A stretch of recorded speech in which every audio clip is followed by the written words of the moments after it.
అది మనుషులు మగవాళ్ళైనా ఆడవాళ్ళైనా. అంటే ఇంట్లో విషయాలు బయటికి చెప్పకూడదు, ఇంట్లో దుఃఖాలు బయటికి చెప్పకూడదు. ఏమయ్యా అలా ఉన్నామంటే మా ఆవిడ తలనొప్పి మనిషి అని అనకూడదు. ఇక్కడ వీడేం చేయలేడు మనకి. ఇక్కడ ఆ మాట ఏదో ఆవిడ దగ్గర ఆడవడమే మంచిది. వీళ్ళ కాకపోతే రేపైనా కరుణిస్తుంది. పైగా వీడి దగ్గర అన్నామని ఆవిడకి తెలిసింది అనుకో, మరింత బెర్ర బిగిసిపోతుంది. ఇక్కడ నా పరువు పోగొట్టాను అని. ఇదే గాంభీర్యం. ముఖ్యంగా 9 విషయాల్లో మనిషి గంభీరంగా ఉండాలి. ఆయుర్విత్తం గృహఛిద్రం మంత్రం ఔషధమైథునే దానం మానవమానౌ చ నవగోప్యాని యత్నతక. 9 విషయాలు ఎవ్వరికీ చెప్పద్దు, వీలైనంత వరకు తప్పనిసరి అయితే తప్ప. ఆయువు, ఆయుర్దాయం గురించి చెప్పకు. నాకు జాతకం ప్రకారం 72 ఏళ్ళు ఆయుర్దాయం అండి అనకు. అంతకంటే 2 ఏళ్ల ముందు నుంచి అలా వేసి ఇవ్వాలని ఎవడో చూస్తాడు. ఇక్కడ చెప్పరు. వయస్సు కూడా అవసరమైతే తప్ప చెప్పక్కల. ఆడవాళ్ళు ఈ విషయంలో చాలా జాగ్రత్తగా ఉంటారు. ఎట్టి పరిస్థితుల్లో చెప్పరు. దేవుడు దిగిరా అని 5 ఏళ్ళు తక్కువే చెబుతాను. మేము ఒకసారి లండన్లో ఎప్పుడో 2003లో లండన్ వెళ్ళాము. అప్పుడు ఎవరు యూరోపియన్ తెలుగు అసోసియేషన్ వాళ్ళు పిలిచారు. అక్కడ ఏదో ప్రధాన సభ అయిపోయింది, ఎవరో ఇంట్లో సభ పెట్టారు. ఆవిడేదో అసోసియేషన్కి అధ్యక్షురాలో ఏదో వాళ్ళ ఇంట్లో పెట్టారు. ఆవిడ పాపం ఒక 50 మంది వస్తారు అనుకుంది ఆవిడ. మన ప్రసంగం అది పెట్టి 100 మంది వచ్చారు.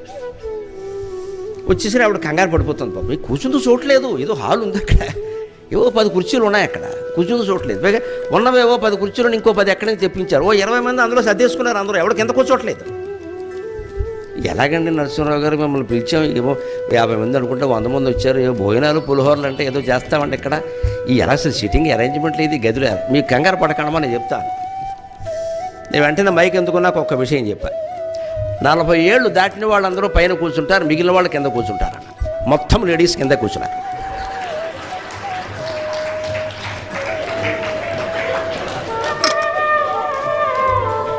బ్రహ్మాండమైన ఉపాయం అయ్యా, ఇందుకే నువ్వు అవధానం అయ్యావు అంది ఆవిడ.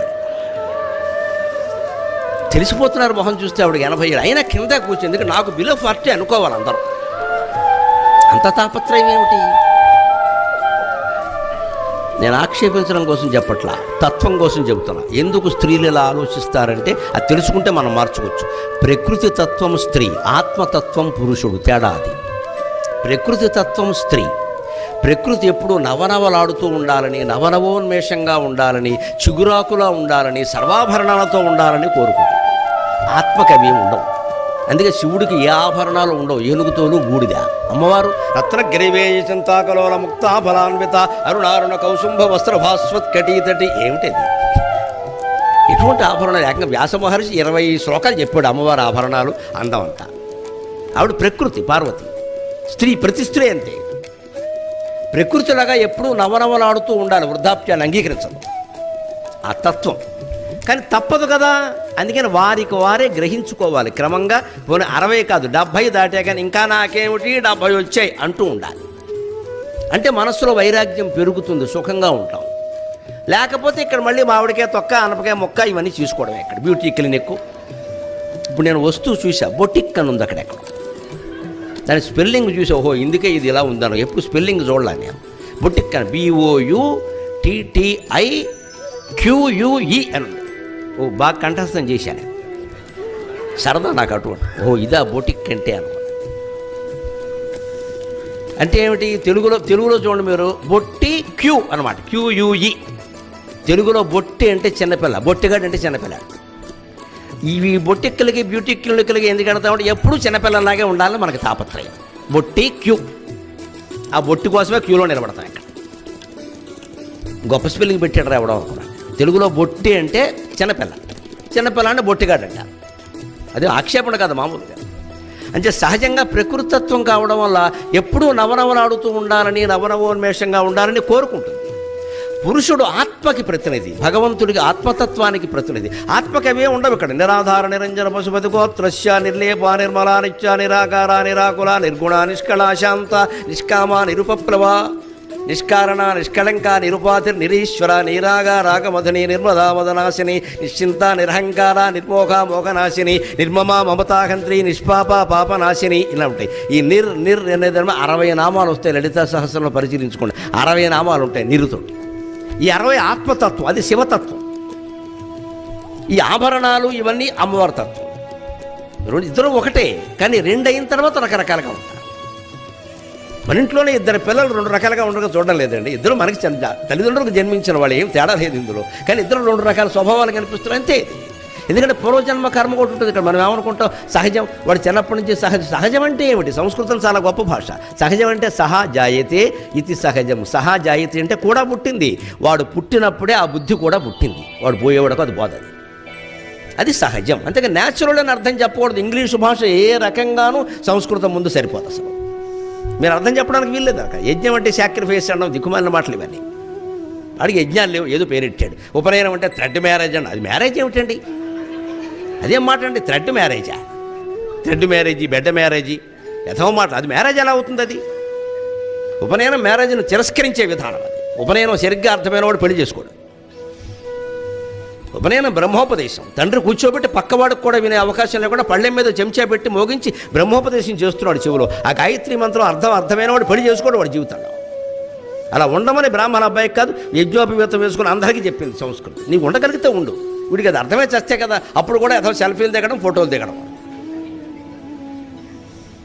అంత ఉపనయనం పట్టుకుని ఇంగ్లీషు వాడు థ్రెడ్ మ్యారేజ్ అన్నట్టు మనకు వాడన్నాడు, మనమే పెట్టుకున్నాం అక్కడ. వాడు ఎందుకంటే వాడికి ఉండదుగా. ఉయ్యాల్లో పడుకోబెడుతుండో తొట్లో పడుకోబెట్టడం అన్నమాట కేడీలు శర్మని. ఇంతకంటే దిక్కుమాలిన మాట ఇంకోటి.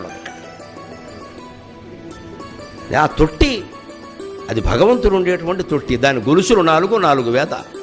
4 వేదాల గొలుసుల మరించి అన్నమాచార్య పాట. జో అచ్యుతానంద జో జో ముకుంద. అది తెలుగు మాట. తొట్లో పడుకోబెట్టామని రాయాలి. కేడీలు శర్మనే ఏమిటండి? వస్తే వస్తాడు, పోతే పోతాడు. వాడి కోసం ఇంగ్లీష్ వాడతాం మనం. సంస్కృతం నాశనం చేసుకుని తెలిసిన వాడిని రమ్మనండి, తెలియని వాడిని మానేయమనండి. తెలుగు వాళ్ళందరూ తెలుగులోనే శుభలేఖలు వెయ్యాలి, తెలుగులోనే పండగలు జరపాలి. వచ్చిన వాడిని రమ్మని, లేనివాడు మానే. అబ్బాయి మనం ఎక్కడికెక్కడ రాజీ పడిపోయి ఎక్కడికెక్కడ ఒక సభలో 10 మంది కూర్చున్నప్పుడు కూడా చూస్తే ఒక్కడు ఉంటాడు తెలుగు రానివాడు. వాడి కోసం అందరూ ఇంగ్లీషులో మాట్లాడితే ఇది ఎక్కడ తద్దినం? వాడిని ఏడవమనండి, వాడు ఏడుపు. లేదా పక్కవాడిని ఒకటి కూర్చోబెట్టండి దుబాసీని, వాడికి చెప్పమనండి. మొత్తం తప్ప ఇంగ్లీషులో నడపాల్సిన కర్మ ఏమిటండి అసలు?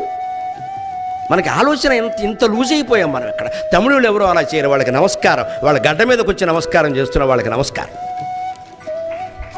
10 మంది పరాయి వాళ్ళు ఉన్నా సరే వాడు తమిళంలోనే సభలు అడుగుతారు.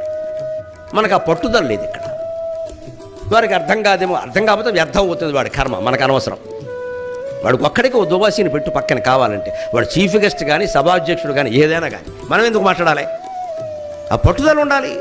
నాశనం అయిపోతుంది తెలుగు. ఊరికే 2 ముక్కలు ఊరికే మాట్లాడండి అన్న కష్టమైపోతుంది ఈవేళ. ఎందుకని అలవాట్లోంచి పోయింది. ఎందుకంత పోగొట్టుకోవాలి? ఇంత గొప్ప విషయాలు ఉంటే. ఉపనయనం అంటే గురువు సమీపానికి శిష్యుణ్ణి తీసుకువెళ్ళడం. ఉపనయనం, ఉపనయనం. బ్రహ్మోపదేశం చేసి తండ్రి వేదాలు నేర్పమని గురువు దగ్గరికి తీసుకెళ్తాడు. నిజంగా వేదాంతం వంట పడితే వాడు జీవితంలో పెళ్లి చేసుకోడు. వాడు అంత పవిత్రమైన ఉపనయనాన్ని థ్రెడ్ మ్యారేజ్ ఏమిటండి? అదో మాట ఇదో మ్యారేజ్ లాగా. అప్పటికే ఓ మ్యారేజ్ అవుతుందా? ఎక్కడ మాటలు ఇవన్నీ? ఆ సంస్కృతి లేని చోట. అది మనం తెలుసుకోవాలి ఖచ్చితంగా. అంచేత ఆయువు, విత్తం, డబ్బు గురించి కూడా ఎవరికి చెప్పొద్దండి. గృహఛిద్రం, ఇంట్లో లొసుగులు ఉంటాయి, అవి కూడా ఎవరికి చెప్పొద్దండి. అంతేకాదు మంత్రం, ఎవరైనా మనకి మంత్రోపదేశం చేశారు, చెప్పకూడదండి ఎవరికి. అది రహస్యమే. ఊరికి చెవిలో చెప్పేద్దాం. మంత్రోపదేశాలు అందరికీ చేయకూడదు. చేసాడు అంటే వాడు చేయకపోతే వీడికి బిడిచి కొడుతుంది. ఇక్కడ వాడు చెప్పిన ప్రకారం చేయకపోతే వీళ్ళకి బిడి. కొంతమంది గురువులు పాపం జాలి ఎక్కువ వాళ్ళకి. అడిగిన వాళ్ళకల్లా మంత్రోపదేశాలు చేసేస్తారు. చేసినప్పుడు ఏమవుతుందో తెలిసి పెద్ద గొడవ. వాడు చెయ్యడు, వాడు బద్దకించి పడుకుంటాడు, వీడు కొట్టేస్తుంది అబ్బా.